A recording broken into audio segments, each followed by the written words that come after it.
and in Christina. In Christina, we see all of our children. So curious, so trusting, so energetic, so full of magic, so deserving of our love, and so deserving of our good example. If this tragedy prompts reflection and debate, as it should, let's make sure it's worthy of those we have lost.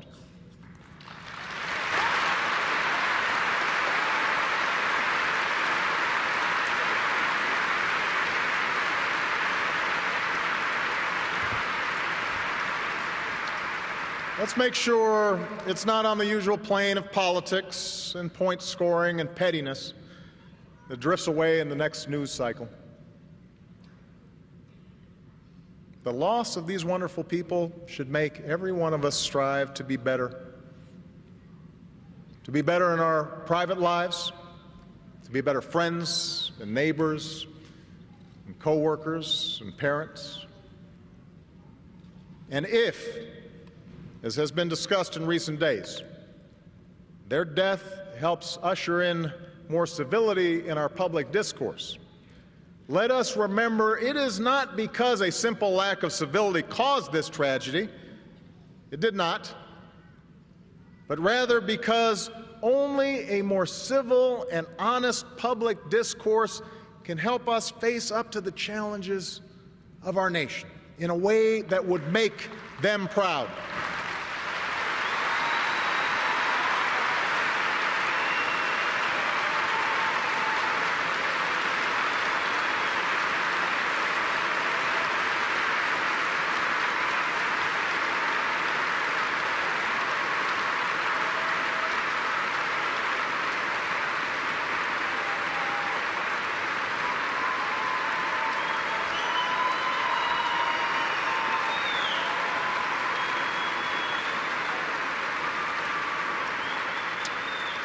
We should be civil because we want to live up to the example of public servants like John Roll and Gabby Giffords, who knew first and foremost that we are all Americans and that we can question each other's ideas without questioning each other's love of country, and that our task, working together, is to constantly widen the circle of our concern so that we bequeath the American dream to future generations.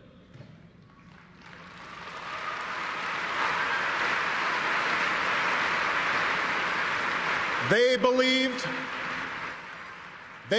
and I believe that we can be better. Those who died here, those who saved lives here, they helped me believe. We may not be able to stop all evil in the world, but I know that how we treat one another, that's entirely up to us. And I believe that for all our imperfections, we are full of decency and goodness, and that the forces that divide us are not as strong as those that unite us.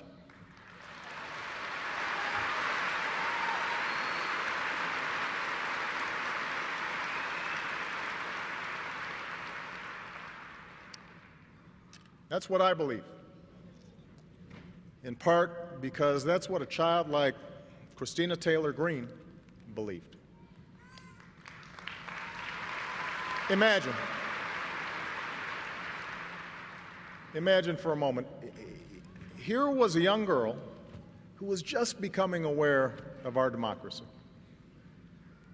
just beginning to understand the obligations of citizenship, just starting to glimpse the fact that someday she too might play a part in shaping her nation's future. She had been elected to her student council. She saw public service as something exciting and hopeful. She was off to meet her congresswoman, someone she was sure was good and important and might be a role model. She saw all this through the eyes of a child, undimmed by the cynicism or vitriol that we adults all too often just take for granted. I want to live up to her expectations. I want our democracy to be as good as Christina imagined it. I want America to be as good as she imagined it. All of us, we should do everything we can do to make sure this country lives up to our children's expectations.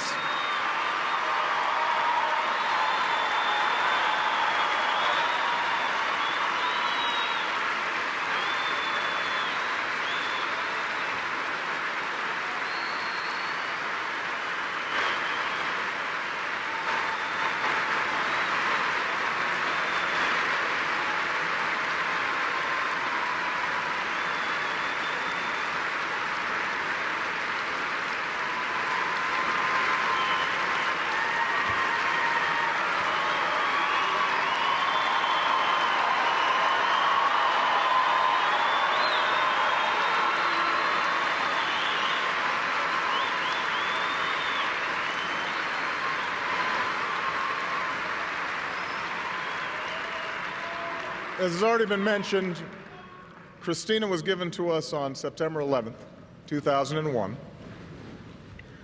one of 50 babies born that day to be pictured in a book called Faces of Hope.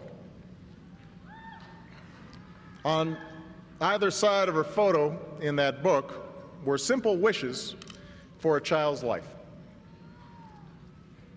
I hope you help those in need, read one. I hope you know all the words to the national anthem and sing it with your hand over your heart. I hope you jump in rain puddles.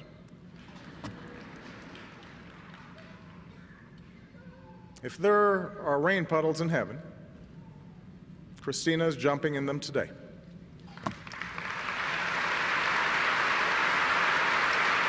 And here on this earth,